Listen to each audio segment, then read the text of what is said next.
Welcome to the Homeschool 5 in 10, the podcast where every episode is filled with 5 of the best homeschooling takeaways, tips, and resources in 10 minutes or less. I'm your host, Kathy Gosen. Let's get started. Hello, everyone. I am very excited to have my friend Gena Mayo of I Choose Joy and Music in Our Homeschool on the show today. She is a homeschool mom of 8 who loves teaching music in her spare time as much as I do. So welcome, Gena. Thank you so much, Kathy. Yes, I'm so glad to have you on today. Gena recently released a new online course for learning to play the recorder on Music in Our Homeschool. So I'm excited to talk with her today about 5 benefits of playing the recorder. Now, the recorder has been around since the 1100s. Yes. And it's interesting to know that in the early 1600s, 26 early settlers already owned and played recorder here in America. That's so fun. I know, cool facts. Bach and Handel are 2 famous composers who created a lot of recorder music, and several music education gurus like Orff and Kodai. They were really big on recorders in the classrooms because of some of the benefits we're going to talk about today. Right. And in fact, because of the importance of recorders in music education, over 3.5 million recorders are actually sold every year here in America. Oh my goodness. Yeah, it's crazy, right? So having taught several classes myself on recorder, because I love playing instruments, I definitely agree there are lots of benefits to playing the recorder. So let's get started. Okay. Gena, give us a major benefit for learning to play recorders. Okay, well, these are in no particular order, but one benefit is the fact that it's an instrument that's easily accessible for children. So it's small, it's portable, it's relatively inexpensive. You can get a really good sounding recorder for less than $10. It's light. It's easy for kids to hold. It's hard for them to destroy. So that is one really great benefit. And it's a real instrument. Yes. And we're talking about a recorder when we're talking about, well, there's several different sizes. And the one that we're talking about is the soprano recorder. Right. That's specifically what my course is about. Right. And it is also the one with Baroque fingering, I assume, because that's the most common. But there's 2 fingerings for the soprano, and the Baroque fingering and the German, and you want the Baroque because it actually is easier to be in tune. So yes. Anyway, all right. So one reason is because it is very accessible, less than $10 for a great instrument. What's another great reason for? It's relatively easy for children to learn to play because it has a small range. So there's not, like if you compare it to a piano, there's so many notes. Even a violin, there are so many notes. But a recorder has a smaller range. And so you could still play lots of songs with it, but there's less notes to actually learn.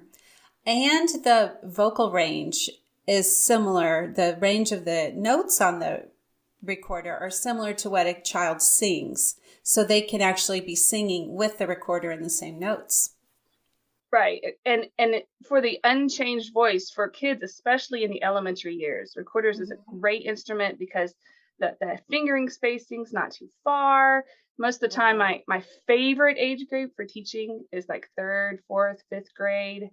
They usually really catch on really well, but anybody that can read music and their fingers can fit those tone holes, it's a great instrument. What's another? It leads us into number 3, which is that it can prepare them for the next instruments that they might want to play, which might be a clarinet or an oboe or a saxophone, because they've already learned how to use their fingers on the holes or the pegs or whatever it will be for the other instrument. But there's so many musical things that they can learn by learning the recorder. They can learn music theory, learning to read notes on the staff and rhythms, articulation like staccato or legato, other terms like for dynamics and tempo markings. And so it's also helping kids learn to use their ears, listening skills. so that they're listening to see if they actually are in tune. For example, my daughter keeps blowing too hard and it's changing the pitch. So she's learning to use her ears to make sure she's in tune. And they also can learn audiation, which is to hear the music in their mind before they play it. And then that way they know if they're playing correctly. So many musical skills they can learn just by starting with the recorder. Right. So you've got both physical skills there and you've got musical skills. And like the physical skills, I play flute. I'm also a flute player. So I know most of the fingerings that I've learned on recorder, they transfer right over to flute. This is a C on recorder. This is a C on flute. It's the same thing. That's And perfect. that also applies to clarinets and to saxophones and to oboes. And it really helps them, especially whenever they're learning to read that treble clef, which is the same clef they sing in. Yes. So, and I don't know, we kind of talked about this a little bit, but they're using both hands. And so they're crossing the midline and doing a lot of both sides of the brain are working at the same time. So, and that was my fourth one. And that's some of the other physical development skills that they can learn, like you just mentioned, with hand-eye coordination and finger dexterity using both hands. But also they're getting memory skills. We were watching a little boy playing the Flight of the Bumblebee on the recorder. And my son said, how did he memorize all that? That just memorizing that would be so hard. And yes, so even the recorder can lead to those kinds of skills.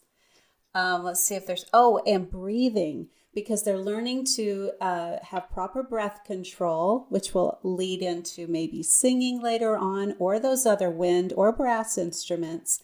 And I also like to include that it also helps with relaxation skills. So if you learn that breathing, even because I learned it from singing, and it's helped me with relaxing as I've grown older too.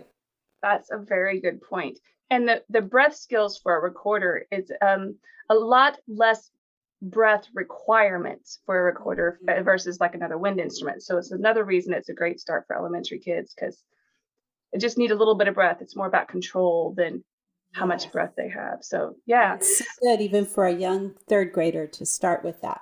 Absolutely. You mentioned the Flight of the Bumblebee. The Flight of the Bumblebee, you have watched that on YouTube. A couple of others I love watching on YouTube to get people excited about playing the recorder are the Royal Wind Ensemble. It's amazing because you can see all the different sizes of the recorders. Yes. And then there's Orlin Charles is really fun to look up and listen to him play. He plays several different recorder sizes, and he's fun because it's more like a TikTok kind of video. So those are two funs to check out. Anyway, all right, give us one more benefit of playing the recorder. Number 5 is that playing the recorder can be character building. I know we all want our children to grow in character. So it is playing an instrument, and anytime you're learning an instrument, you have to work at it. You have to practice. So it takes some determination and some perseverance. They have to get beyond their some of those roadblocks of maybe they can't get those 2 notes in a row, or that quick rhythm, or that one song is just really hard for them. So they've got to really be determined to work at it. But then when they accomplish it, they have that self-confidence.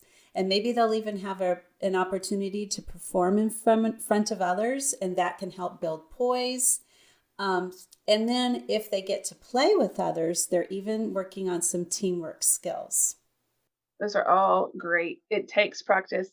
A few episodes ago, we were talking about goal setting on the Homeschool 5 and 10, and we were just talking about how important it is to set goals in which the reward isn't immediate, but it's something over time. And recorders is a great example because it takes several weeks in order for you to feel that accomplishment. And but it's so worth it because you get to play a song.